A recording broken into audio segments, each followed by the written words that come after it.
This episode of Inside the Game is powered by MSI Gaming. The game just got real. Head to our website at insidethegame.ca for all the details. What's up, everybody? Welcome to Inside the Game, your one-stop shop for everything cool in video games. I'm one of your hosts, Drew Beausoleil. Don't forget to head to insidethegame.ca where there you can be a part of the show.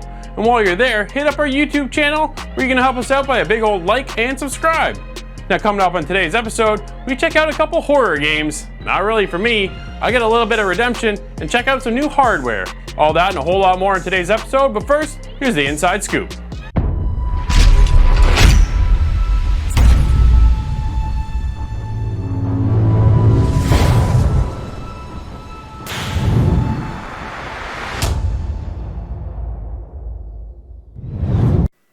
The Apex Legends Iron Crown event is upon us right now, and with this huge mid-season update, you can expect a new area to the map, new skins, and a new solo mode, so make sure you head over and check this one out.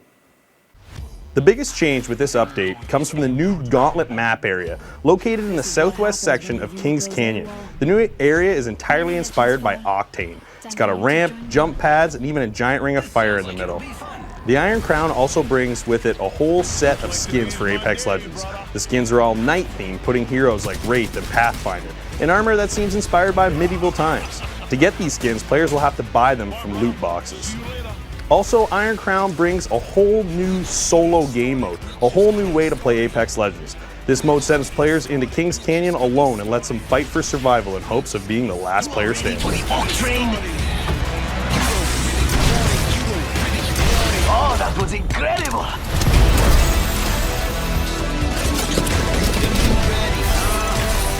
Oh man! Next time, give me a challenge. Catch me if you can. Wow! Awesome! I fall only when the gods will it. Hand to the king. So DayZ has had its full release. It came in early access over on Steam, as well as game preview over on the Xbox, and recently has come to the PlayStation 4. But now Bohemian Interactive have released a new update and is bringing online servers so you can host your own game now. The latest version of the game adds some major features that players have been asking for a while, the biggest of which is private servers coming to the consoles, allowing players the sort of reliability and control needed to help brave the wilds of DayZ. Private servers are being provided by Narado. It's a privilege to be the exclusive provider of DayZ private servers for Xbox and PlayStation 4, said Narado CEO Marcel. We look forward to reaching a new level in our long-time partnership with Bohemian Interactive. Some of the other features coming to the game will be new weapons, grenades, throwing mechanics, improved medical gameplay, and of course, bug fixes.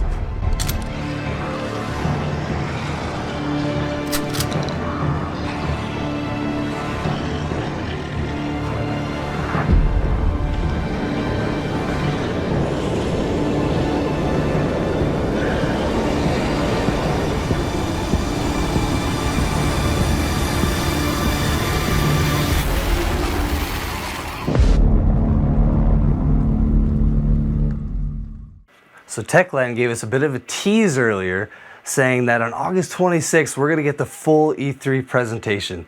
So this is about a half an hour long, showing a deep dive into all the true consequences and choices that you have to make. Go check it out when the time comes.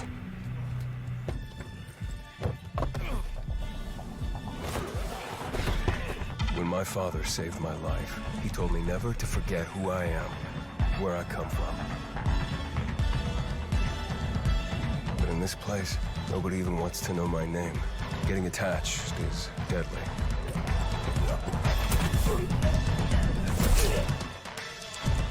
Because when darkness comes, I might be gone. Some news from the game that won't stop. For Honor has a new character. Her name's Hulda of the Jormungandr, and she's brand new and kicking off Season 3. In addition to the new character, there's the new map, Store Stronghold, released as well, and different armors and weapon variants for the Jormungandr. Oh, put our bodies to the great cause. Now the earth stirs. A rumbling cause. Jormungandr. Rise!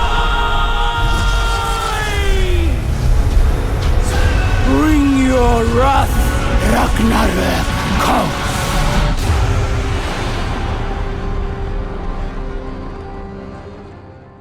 We talked a couple weeks ago on the show about a leak possible for the new Need for Speed game. Well, they've officially announced it. Need for Speed Heat is on its way November 8th, and it's the ultimate street racer versus cop fantasy. Need for Speed Heat sends fans to Palm City, a brand new open world where street racers have gathered to make their names known. By day, players compete in the Speed Hunters Showdown, a sanctioned competition where they earn bank to customize and upgrade their garage of high-performance cars. At night, players risk it all to build their rep in underground races, where a rogue police task force roams the streets. We're delivering more options than ever before for players to be unique and make themselves known, said Riley Cooper, creative director at Ghost Games. Our fans have been clear that they want more cars, more customization, and more challenges, and we're tuning up on every aspect. Fans who pre-order the Standard Edition will get a KS Edition styled Mitsubishi Evolution 10. Also, anyone who pre-orders Need for Speed Heat in-game from Need for Speed Payback on any format will also get a 10% discount as a loyalty reward. Need for Speed Heat launches November 8th, 2019 on Xbox One, PlayStation 4, and PC.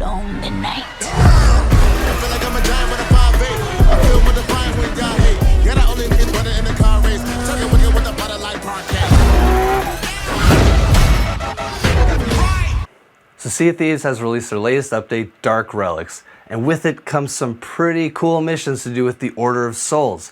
And also with it comes some exciting news from Rare. The second Wednesday of every month, you will get a free update. Whether it be big or small, we're not really sure, but they said they're going to try and be less predictable with their updates, other than the fact that it's the second Wednesday of every month. Check out Dark Relics.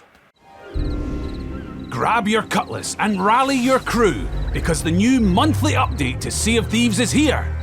There's mysterious treasure to uncover and skulls to be claimed as you set sail in search of Dark Relics.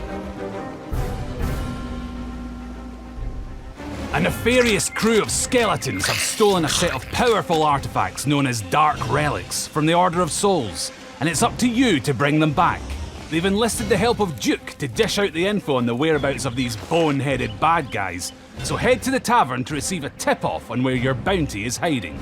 There are 3 voyages to choose from that'll take you across the wilds, the shores of plenty, and the ancient isles, where you'll find part of the set of 5 Dark Relics.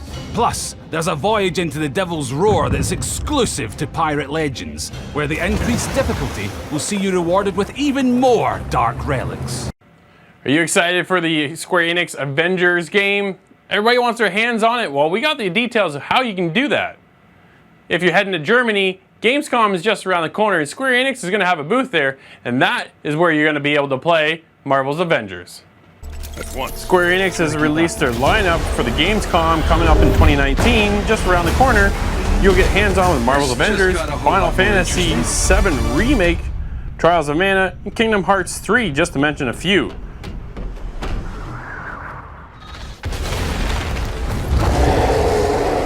Let's make this quick. Secure the bridge. Those weapons can't get into the city. You set them up. Files, knock them down. Thor, what's your status? There are humans trapped. And lots of small, angry men with guns.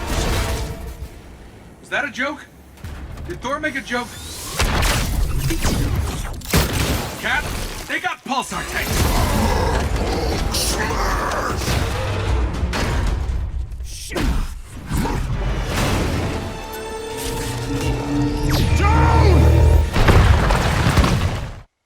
But that's not how this story ends.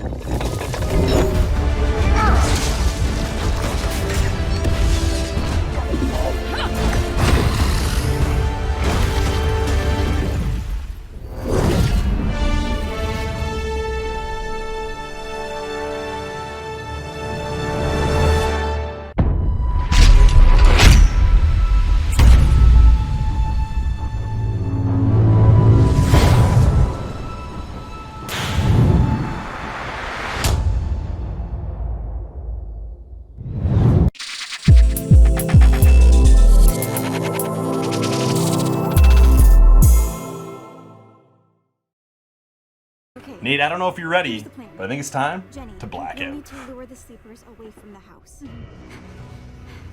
Use a noisemaker or something. Then lay down some foam to hide the sound of your footsteps while you escape. Tink, we'll need you to open the front door so we can get in. Okay. All right, Nate, we're jumping into Blackout Club, or The Blackout Club. First-person horror kind of point-and-click discovery and adventure style game? Yeah, I don't know. This is kind of the genre's all over the place with this one. It's very unique. Yeah. Because it starts off with the tutorial and it kind of just makes you feel like this is a horror game through and through, 100%. But then once you actually complete the prologue, it really opens up the game and then kind of becomes more like this suspense game. It's not really like a horror game because it's multiplayer. Yeah, and the fact that the art style in this game it's not cartoony, it's kind of cartoon realistic, I guess we'll call it. You know, where you can tell things aren't obviously, you know, reality, but let me tell you, the scenarios you get put in this game, I had me like sweating. I'm not gonna lie, I was kind of sweating. This game makes you nervous when you play it. Oh man, absolutely. So the premise of the game is there's this shape, they call it. Yeah, he's like a, you know, smoky figure, I guess you'll call it in this a smoky figure that you can really only see when you close your eyes. Yeah, which is a big part of this game is opening your eyes and closing your eyes, which seems weird to say for a video game, but in a first-person point of view, it actually does a lot for you. When you close your eyes, you see things that you wouldn't normally see in the game with your eyes open, and the shape is one of them, who happens to be the biggest protagonist in this. And, or antagonist. Yeah, antagonist, sorry, antagonist. And you're always kind of trying to avoid him, but you never really know when he's going to show up. And the idea is that the kids in Red Acre, the town that you're in, are starting to figure out that something weird's going on with the adults at night. And what's happening is they're actually doing work for the shape, but we don't know exactly what they're doing. And that's kind of like the whole game, is you kind of going out in these missions and then just collecting evidence. Mm-hmm. And there's also bonus evidence, which is kind of cool, because there's the main objective, and then on the side there's usually like up to like 16, yeah, a 15. bunch of different things you can do. It's not just, you know, you're not just kind of straight lining it, doing one thing and that's it, and then you're out. No. You can do it that way if you'd like, because I mean, I guess some people want to get out of the missions just as fast as they get in. Because let me tell you, when things start chasing you, man. because this game is based on stealth, everything you do makes a noise, so you try to eliminate as much noise as possible. So you're crouch walking, you're walking all the really time slow, you know, you're hiding in the dark. There's lots of different things you can do in this game to avoid they call them sleepwalkers. Sleepers, and it's basically the adults are sleepwalking, but they can't see you. There are different enemies throughout the game that can spot you, but and they can't hear you. Yeah, exactly. It's kind of cool. Yeah, so as you get deeper into this one, you really have to start to figure out how to maneuver your way around the map. And what I found is once I started doing that, I found a lot of the places kind of were the same. There's something about this game that I really want to enjoy. The horror aspect of it, I thought, is what really brings most of the fun to this. I played most of this solo. I didn't jump in any co-op. I know you did, and we'll get to that shortly. But what I found was that it kind of got me like so worked up playing this game, and then at the end I didn't feel like I achieved as much as maybe the game put me through. You know what I mean? Like there's a grind to this game, and it seems like, to me, that as you move around the map and you kind of go into one house and then you end up going into another house, I found some of these houses started to kind of look alike. Yeah, and there wasn't a whole lot of difference in them, and to me that kind of made it a little stale. It kind of takes away from it when, you know, even in the same map, sometimes you'll go in a house and it's just like the same room almost. Like, I don't know, it's just like a new paint on the Exactly. It is a cookie cutter kind of stamped out type of neighborhood. Obviously, there are different areas around that are different than, you know, places you start when you first go into the town. But to me, there was a little bit of control issue I did find. I kind of had a difficult time. The first person view is something I haven't played in a while, especially in this type of game. So for me, it was I took a little bit of an adjustment period. But what I did find is that there is a lot of fun to be had in this game. It just feels like there's something missing. And I think that's where we're going to hop over to the co-op side of things, where you kind of experience maybe a little bit of a different playthrough than I did. Yeah, so hopping in the first mission I ever did after the prologue, I was like, okay, I'll just join some people. Yeah. It just said that there was a lobby, and not to mention, it took about almost 10 minutes to get in. There's some serious load times that they need to work on because the updating servers is like, there's a long wait, man. So anyways, I get into the map, and I get in, and I guess they start you at the very beginning of the map, obviously, but these guys were already at the very end. So all I hear is, "Oh, Parker just logged in." What? I'm just like, "Oh no!" So I kind of crouch walked and just walked to them, and then I beat the mission. But then I like got all this stuff, but I just like I had no idea what the heck was going on. What was going on? So that's I'm like, this is the first mission of the game. Yeah. But I guess it wasn't, because it's kind of like randomly generated missions. That's the thing, right? So in the co-op side of things, yeah, or actually throughout the whole game, a solo or co-op, the missions are randomly generated. So you can choose certain areas of the town that you want to discover, and there's missions that go along with opening up those portions of the map. But some of those missions, as you play through, like I said, this is a bit of a grind. As you play through, some of the missions are just, it seems repetitive. You're doing different things, but it is very, go here, activate this, or go here, collect this. And it's just, to me, it was... Yeah, it's just it gets kind of boring because you're doing the same thing over and over. And I think with the right group of people, and if you had a really good, 4-person squad and you're playing this game, I think there's a lot of fun to be had playing this one.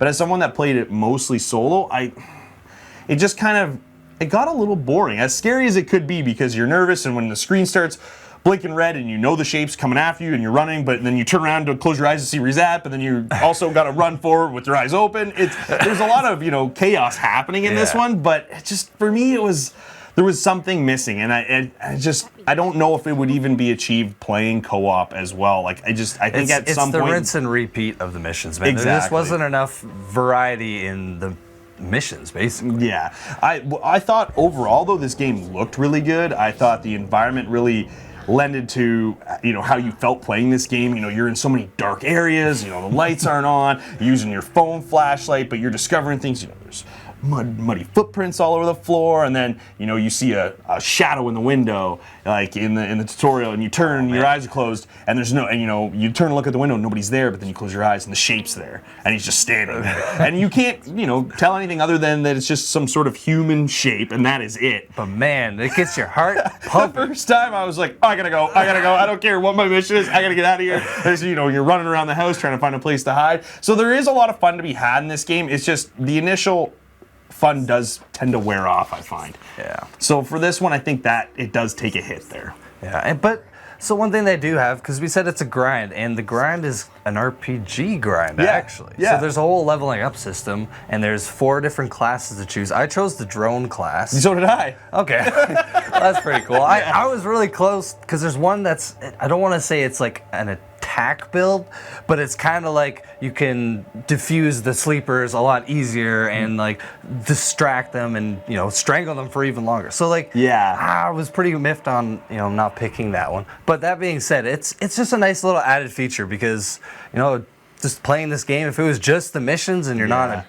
achieving anything to make your guy better, it would be boring. But definitely these having the different classes allows you to kind of customize the way you play the game, and if you have a group of people to play with and you're all playing as a different class of character, then you can kind of achieve maybe more than you could if you were doing a solo playthrough. So there's things about this game that really, like I said, there's a good, bones of a really good game here, and I think for the most part it is a good game. There's just certain things that it's missing kind of later on in the game, end game style things that just kind of lend it to make it feel like maybe most people that start this one might not finish it. Yeah, I agree. All right, Corey, so if you're going to score this game, what are you going to give the Blackout Club? Well, like we talked about at the beginning of this review, jumping into this one, the tutorial I thought was a lot of fun, and it really got you into that kind of horror suspense feeling in this game. So it sets you up for, to have a lot of fun, and if you're into this style of game, then I think you are going to have a lot of fun.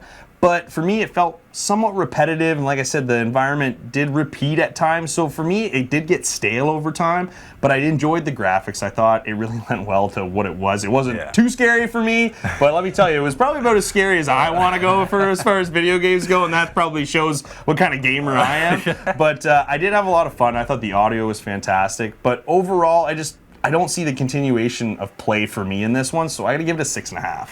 All right, man, so I'm a little bit higher than you. I really like that RPG element that they kind of threw in there.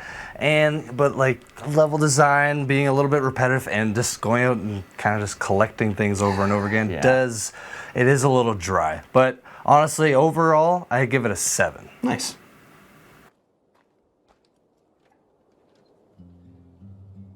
The Blackout Club is definitely a fun co-op horror game. With the ability to join up to 4 friends online, you're going to have a blast playing this one. But going solo leaves you wanting a little more, as it can be difficult to complete the levels on your own. But the art style really fit well with the story, and the audio really set the mood. With the right group, this game is a lot of fun.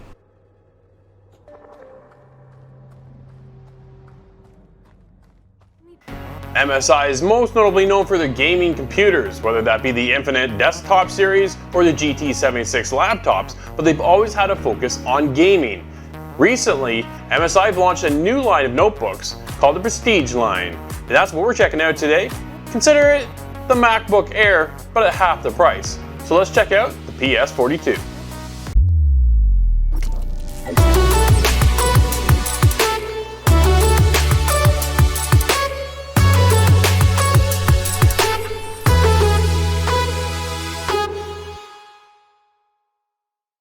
Hi, I'm Drew with Inside the Game, and today we're looking at one of MSI's Prestige Series notebooks, the PS42.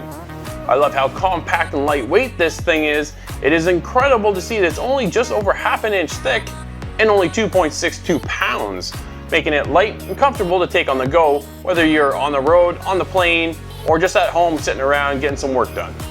The PS42 has a nice silver slick metallic finish to it.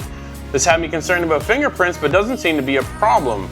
The 14-inch monitor with an anti-glare finish is a nice addition as well. The P42 has a 14-inch anti-glare LED panel powered by an Intel Core i7-8550 processor. Our visuals come to us with an NVIDIA GeForce MX 150 with lots of hard drive space with an SSD 256 gig hard drive and 16 gigs of DDR RAM. And to finish things off, the operating software is Windows 10. There are several features on this notebook and some that I was actually rather impressed with. Your power source, your HDMI input, USB 3.1 Type-C connector, headphone jack, and one of the coolest features on here is the power indicator, the battery status, and the Wi-Fi light, allowing you to know what's going on at all times, and it also wraps around to the front of the computer. Now on the other side of the notebook, we have standard USB 3.1 connectors, a USB 3.1 Type-C connector. Again, this is not powered, so there is no source for charging, but we are featured with an SSD card reader and a Kingston lock. Now we have venting on the back, which is nice and slick, and you can see how smooth and nice this design actually is from MSI. With most of the specs out of the way, how does MSI's notebook really feel? How does it sound? How does it touch? How does it look? Well, it looks great with its full HD True Color technology 14-inch anti-glare monitor, which is virtually bezel-less, but this comes at a price. The placement of the webcam is right dead center at the bottom. Every time you tilt up the camera so that your client or customer or whoever it is that you may be talking to can look at you, is now really looking up your nose. The keys feel fantastic. The full click and size of the keyboard itself. The only thing we're missing is the actual number placement on the right hand side of your typical keyboard, but we are featured with a full functioning arrow keys, something that's really overlooked in most notebooks or laptops in general. I would have liked to have seen a touch function on the monitor. The screen itself is a little flimsy, so that's something to be aware of. However, we are giving the dual touch purpose of the touchpad that allows us, for when it comes to surfing on the web, to scroll through pages and such. The touchpad is featured with a fingerprint scanner as well. I did find the touchpad to be of adequate size, not being too small or too big for the size of the notebook.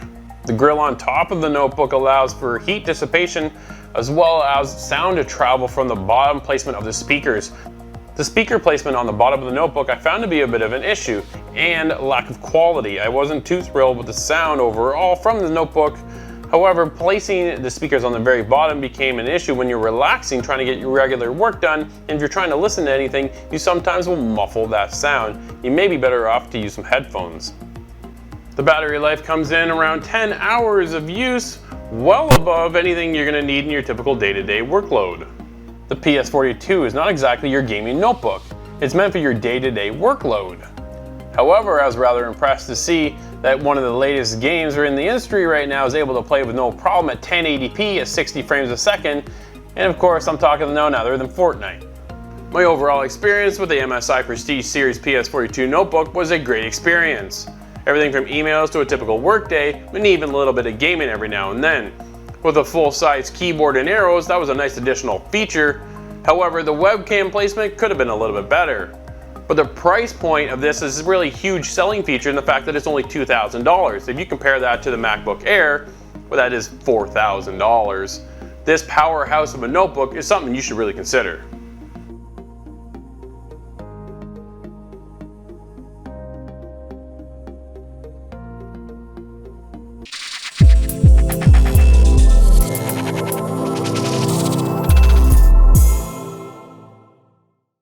This week, I'm here to check out a card game. This one's Mythgard. The gods of legend no longer walk the world of Mythgard. But their magic lives on.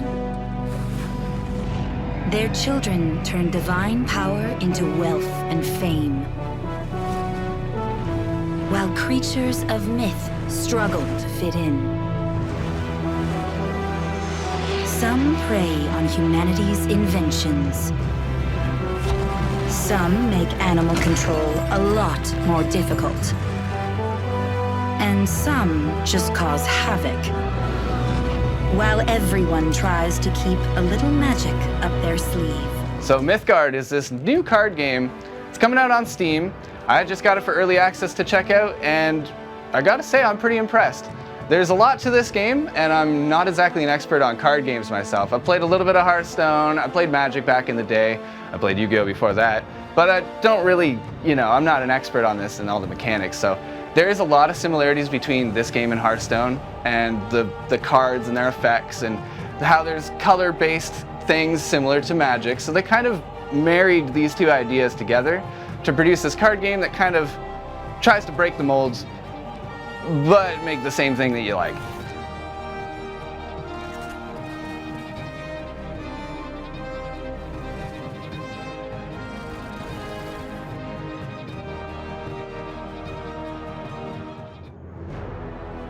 One of the coolest things about this game is the story mode. So being that I'm new to it, I just want to play something to get, used to the card game and the tempo of the game and kind of see what my possibilities are. But there's a lot of possibilities, and the story totally shows you that. So you start off and you go through this character, you leave the underworld. The storyline is told pretty well through these kind of stilled images and audio to go with them.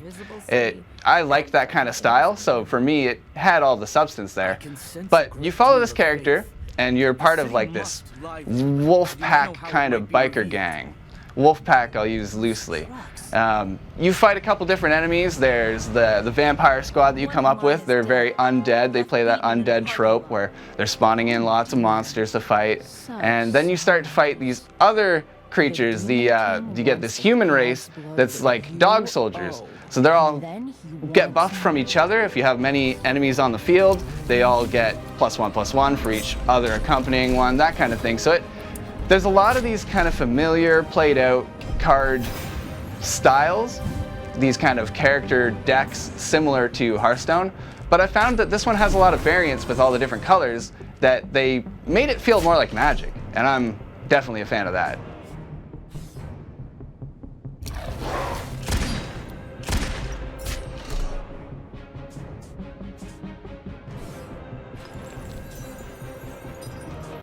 So far, they've only released Chapter 1 of the campaign, so I'm hoping for this story to really pick up and take off. There's a ton of different characters we can play. There's always the opportunity to add more cards to the game, but at the end of Chapter 1, I had a pretty good time playing this game. It definitely got me pulling back for more, and I find myself going into the online. Now, the online's kind of hit and miss. Now, this game is hopefully going to experience some popularity and fill up those lobbies, but a lot of the time I was waiting maybe 3 or 4 minutes for a matchup, and then I'd play that person out a couple times and a couple rematches, and then I would usually find myself fighting AI for the next hour. So there's not a lot of people on there, but you do have the option to include AI in your search. So if there's nobody playing, you can just play a couple rounds while you wait. So I want to talk about the way this game looks. It kind of has a specific thing going with these lanes. So I think there's 7 lanes across the table, and you have a section and your enemy has a section. When you put a card down, it can only attack the first 3 lanes in front of it. So that kind of makes it almost like a MOBA scenario where you have to face off with each other's lanes to prevent getting damage or so that you can give damage. And I thought that was pretty interesting. Now it shows this board all in front of you, and I found it very stylized. Depending on your character or their character, you have different set pieces right next to your deck in your graveyard kind of area. I liked how that kind of spruced it up, and there's different unique traits and abilities that those give you. So now when you're online, you choose your own. That's part of the making a deck, and it adds a lot of variability to it. Not only that, but these set pieces look really nice, and I found the board itself was really nice and clean. It reminds me of Hearthstone, but like a lot more detail. And the sounds accompanying the cards when you play them are spot on. There's a lot of whooshing, there's a lot of clashing, there's a lot of just different sounds to kind of let you know that certain actions are going off. I liked that.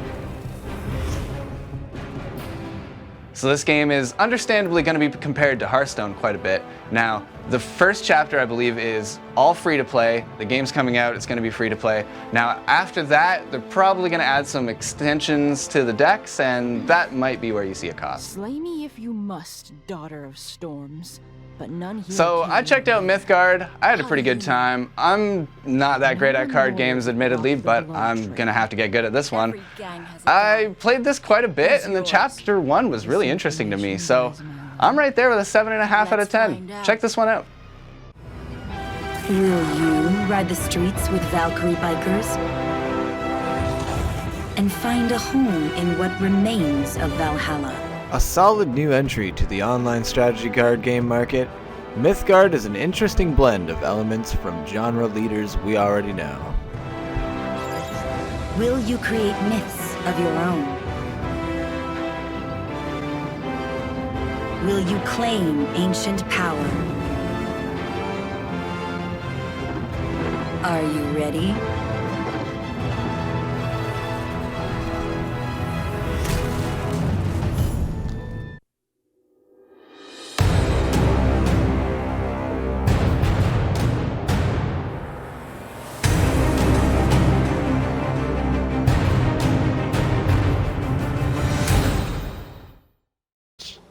Oh, there's nothing but ships. There's nothing but ships in front of us, boys. They're all right here. Alright, man the cannons! We're gonna run up along our right side on these guys. Oh, there's a guy on our left. Our right side? Alright. Oh, they're shooting at us. Let's see how it is. Who is? Good luck. That's so far. Alright, he's not gonna make it. Not a chance. Yeah. Returning fire. Whoa, we got a ship coming up. Don't waste the cannons. Don't. Hey, there's the purple team. Get the purple guys. Corey, turn. Corey, turn. I'm on it. I'm on it. Oh my god. Oh! I got blasted. Oh my god.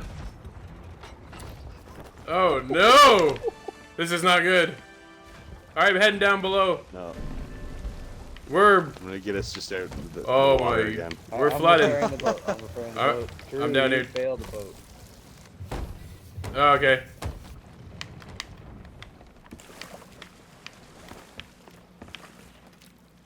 Drawing the sails in. Alright, it's empty. We're good? Yeah. Alright. Oh, this They're is... golden. So what do we do? Do we run up on one of these boats? These busted There's still a ones, and, chest. like, There's get still this? one chest left at Shark Tooth. Yeah, well, like, everyone has different chests. Going. I got him.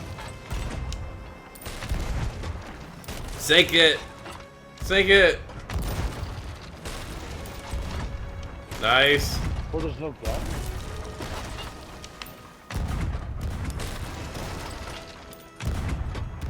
Is someone still steering our ship? No. I'm on their ship. What, you guys abandoned? Oh, we're shooting. We got drop anchor, drop anchor. Alright, drop it. I'm getting more cannons. Oh no, there's a guy on our ship. Oh no, get him! Ah! Where is he? He's up top. He's up top. Top deck. Yeah, he just killed me. He just jumped. just jumped off. Yeah, I killed 2 of them on their boat. Nice. It's sinking. Good job. Nice. I think Scott's dead. Got 3 of them. I am dead.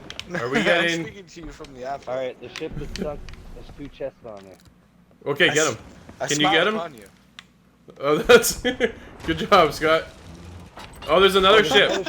There's another ship just showed up. Batteries died. What? Oh no. The flaming my controller in the middle of that. I'm still alive. Oh no, they're shooting at us. Oh! Uh-oh. Oh no! He's still here! Oh! He's still on our ship. There's a guy on our ship. Cannons are going. No, nothing near us. What island? There's 2 of them fighting. The top one on the RB menu. So what are we like? The big one or the C2, small? Corey? Big one, right? The big Oh, that one's near us. Like F4 and E3 are very close to us. Okay.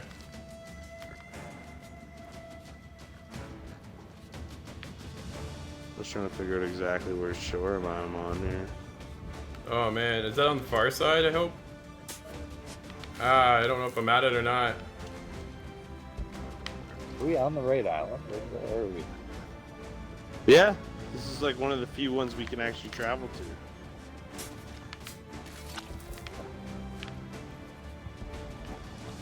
Right here, I'm thinking, isn't it, Scott? Here you go. You got one? Back rubs. don't eat it. You'll get sick. Oh man, where is? Oh, it's over. We got second. Hey, good job, boys. Cool.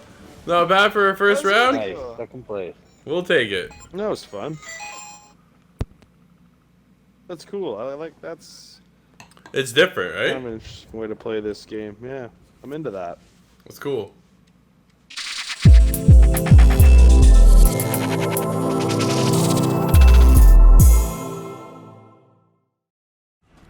All right, Scott, it's time for a little redemption.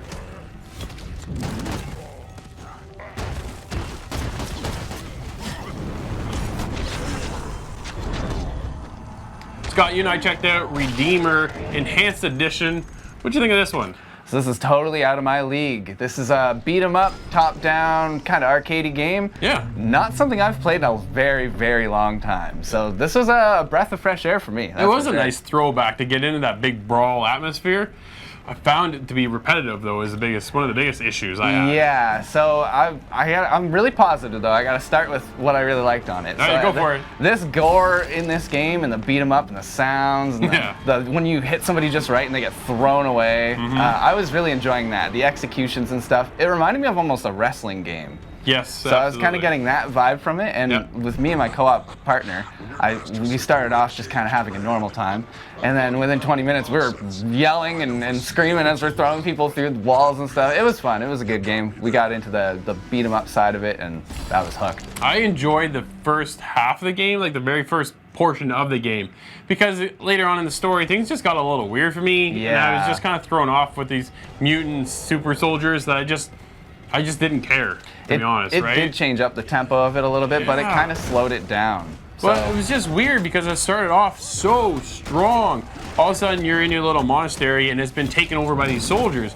And you're like, holy crap, because you've been there for 1,000 years in complete solitude and whatever. And everything's cool, and all of a sudden, everything just kind of breaks loose and you're out to get your revenge and vengeance, right? So it's just, it was chaos and it was awesome. And then all of a sudden, you do this one boss fight, and then you hit with a trank in the back, and then you're transported into this super jail that comes in with these stupid monsters. Weird mutants. Completely ruined it all for me, man. I gotta be honest. You wake up in the jail that Marcus Phoenix woke up in. Well, exactly. It was kind of a little bit of a weird juxtapose there, but yeah, I was enjoying the setting of the early game a lot more than the mid game. Towards the end, it redeems itself, funny enough, with the soldiers coming back and kind of the setup more how you'd like it in like a normal building. It was less chemicals everywhere. Sure, yeah, I get it. I found though the characters are very repetitive. The guys is like a copy and paste soldier, and I'm always fighting the same one.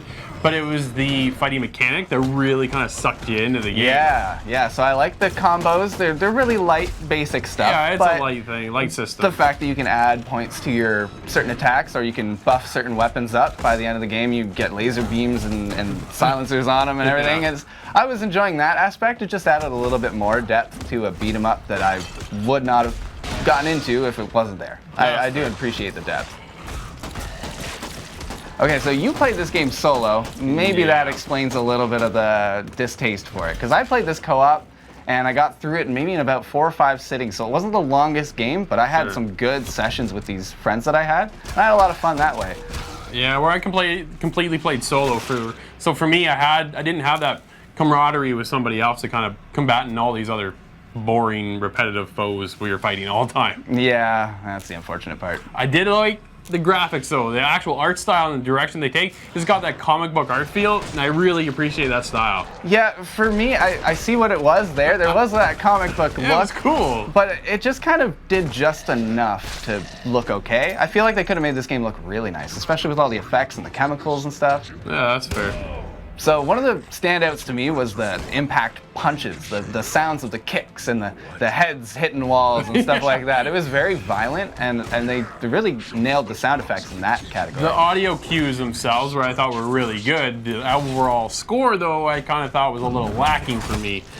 Honestly, a lot of this for me in this game is a genre that I don't kind of venture into a lot, but I really did enjoy. That's the problem. I enjoyed parts of the game, and other parts I really just had a big, huge disconnect from it. And that kind of just wrecks a bit of the whole intention of the game when you're trying to get through the entire story, and you more or less just hit a wall because of just the story just takes a complete twist on where you kind of thought it would be going. Sometimes that's good. In this case, I didn't find it that well at all.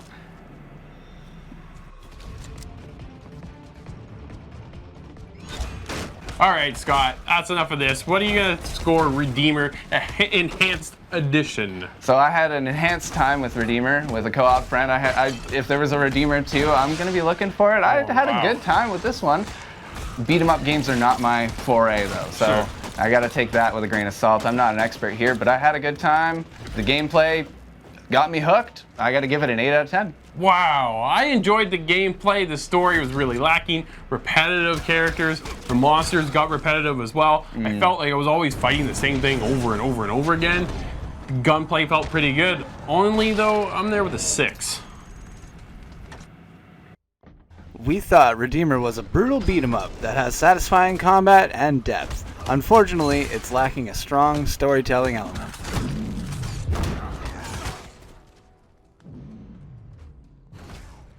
Now, you and I jump back into Anthem. Now that the Cataclysm DLC is out, new story modes, new events. Is BioWare making a step in the right direction, or are we still kind of lingering and maybe wondering where this game is at in the future? I'm at that kind of lingering, wondering where the game is at. Honestly, the Cataclysm was cool. They had a nice little new playable area, some new missions like you said, so there was some kind of cool stuff, and a new boss that you fight, kind of like not the raids, that's not a raid. No, it's strongholds, that's the word. Yeah, it's a new, but it's a limited time event. That's the other kicker to this, right? Like, that's the problem. That is the problem. It's okay, so right now Anthem lacks content. So they bring us new content. The new story modes that they've added, I love the story modes. I love coming back into the game. The gameplay is still as solid as it was. They added a new store. The seasonal store is now I rant about this store problem every time. So I give up now because there's 3 different stores, but all you have to do is access one store to access all the content between all the stores. Why? I don't understand. If you're gonna make 3 stores, why do I go to one store? And that's where I get everything from. It doesn't make any sense to me. If you have a seasonal store, which then allows you to get crystals from the Cataclysm, which then allows you to upgrade your melee attack now. So you have a melee weapon, which is a nice addition, right? Nice little extra piece of armor. So they're making small steps, but then they're still kind of giving me bigger questions of the store. It's just mind-blowing. You're going to give Cataclysm a timed event. So to me, this is like a light looter shooter? I honestly don't really know what it is because I was expecting a raid come with this game, or at least at some point, and with looter shooters you want to grind towards something, but unfortunately in this game that's the problem. I have nothing to grind for. It's just, am I just grinding to complete these challenges? Is that what the entire game is? Is just completing challenges?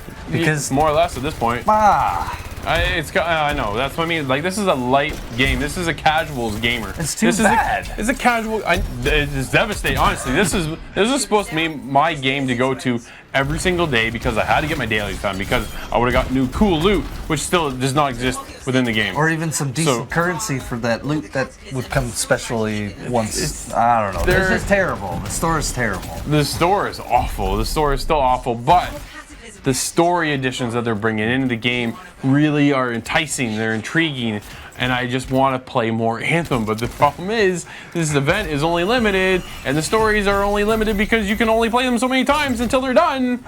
So it's one small step, but again, it just kind of leads me back to once I'm done, then I'm done. Back to playing, right? Like exactly. I don't want to replay the same 3 or 4 strongholds again. No, and that's it. So I jumped into the Cataclysm, which is a cool little thing. So you're outside of Bastion now, right? You're out past the walls, and there's this big storm going on, and so you're in a safe zone, and then you go through the storm, and it is one heck of a storm. But you have to get into these other little safe zones, which then become like a little mini timed event that you have to clear out these little puzzle.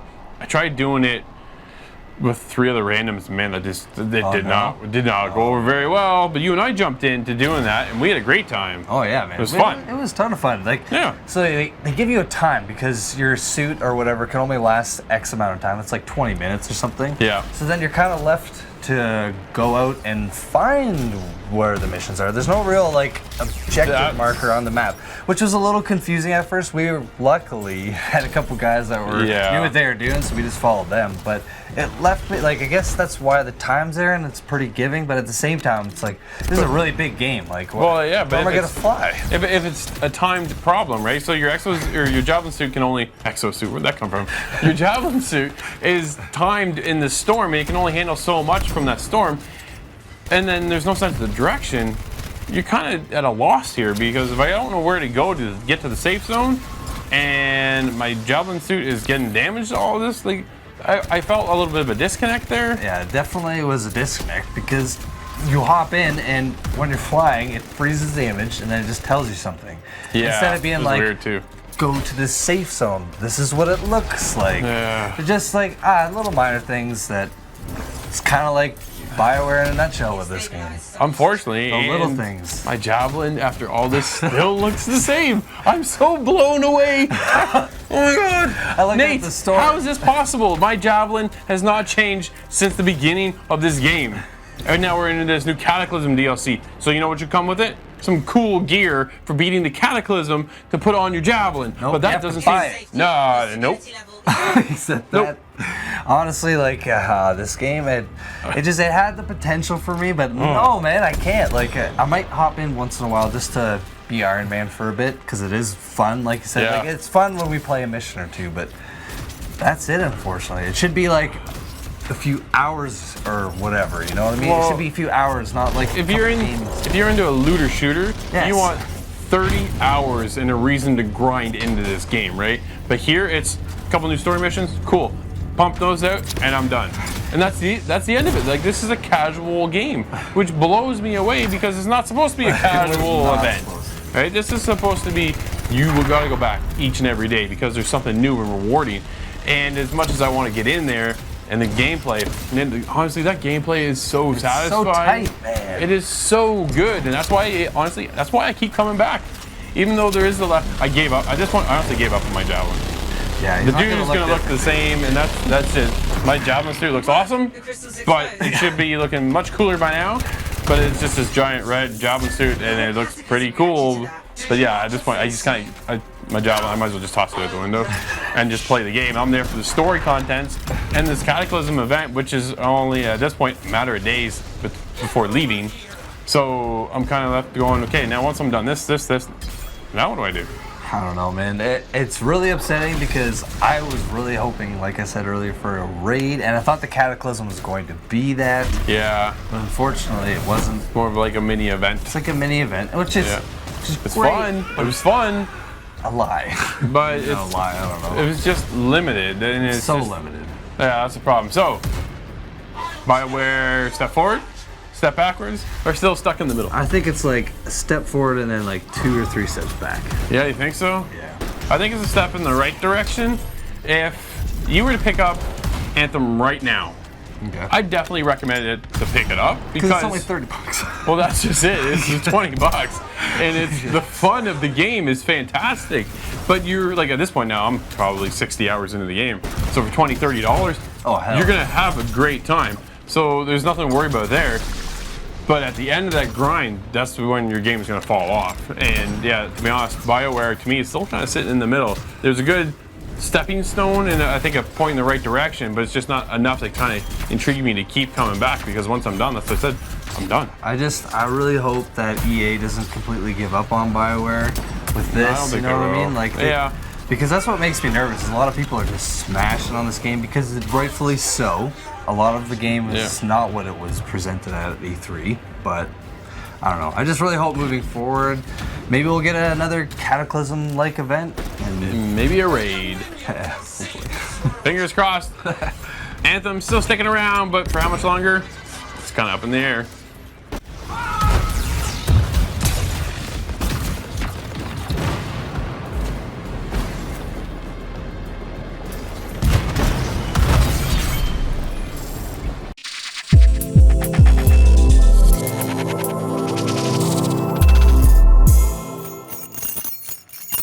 Uh-oh. I hear the silver chains.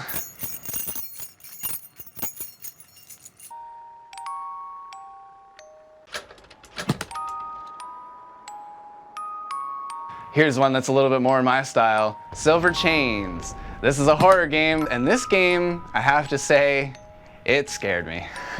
I like to fancy myself an expert of these kind of games, and this one, it fell into the tropes, but it still got me. And that has a lot to be said. So this game is very sensory. You start off and you're this character in this house. You're trying to figure out what's going on with the house. Why is it so dilapidated? You're in a state of amnesia. You don't know where you are, who you are, or anything. Very typical of the horror game intro. But shortly after that, that's when the scary stuff starts happening. So this game is very much an exploration game. So there's less of the action, although it's there. More of the finding clues, which is still my forte.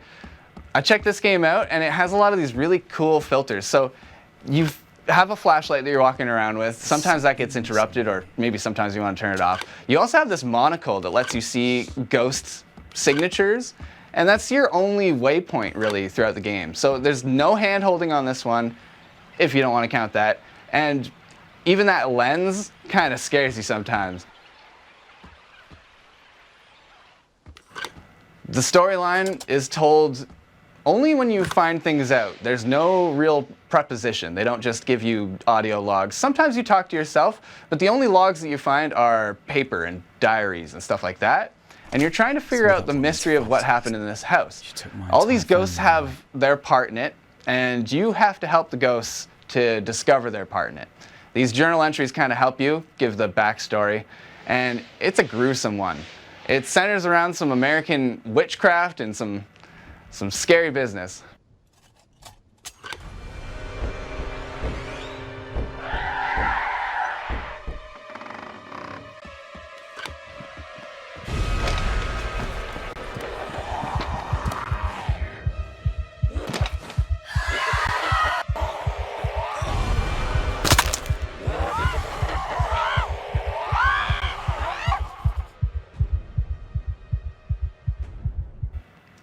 So the storyline is solid. When it comes to the gameplay, there's a couple snags. So it's an exploration game and you have to find these clues. There's not a lot of hand-holding, so you're gonna take a while. I found myself kind of cycling between a few rooms at the start to try and find that clue that I was looking for, and it was hard to find. Sometimes the press E to pick up or interact or whatever, it doesn't pop up right when it should. So you can't interact with what you're supposed to interact with. That really only came up maybe 2 or 3 times, and I discovered the problem because it was really the only way I could go. So it didn't break the game or anything like that, but it was kind of a hindrance. It did kind of take me out for 40 minutes at a time, and it just frustrated me more than anything. That being said, when you're on the trail and you're figuring out exactly what happened and you know that you're right and you find the clues and everything's coming together just right, the game is really satisfying. When you open up that next door to a whole new block of the mansion, the game is almost brand new again. There's a whole different things to explore and it really opens up. Now, the different ghosts, on the other hand, especially, they really changed the tone of the different parts of the house. So you might be coming into a room and the mom is after you. You don't want mom after you. You might go into another section of the house and it's a little child. And it doesn't seem as menacing. This kid's a different kind of ghost and maybe kind of tells you some things. So there's a dynamic to this family, and as you find out, you may or may not have a part in it. You may be related to the overall group around this house. There's a lot of things that kind of transcend time, and when you figure those out and everything comes together just right, it is really satisfying.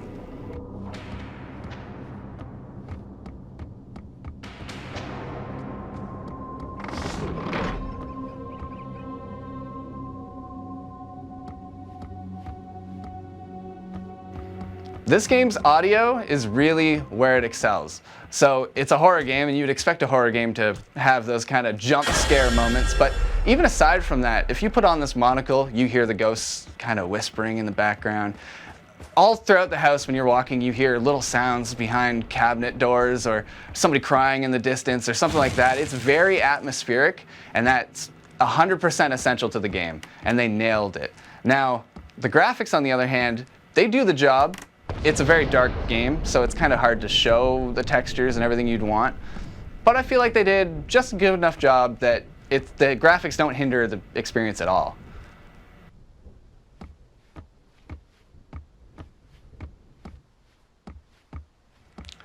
So overall, with Silver Chains, I had a pretty good time. Now, horror games are my forte, and this one hit all the right marks for me. I really have no gripes with this game, other than that slight interactive issue, but that really wasn't that much of an issue at all.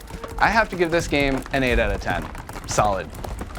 I had a great experience with Silver Chains. It has a very enticing story and a mastery of the classic horror elements.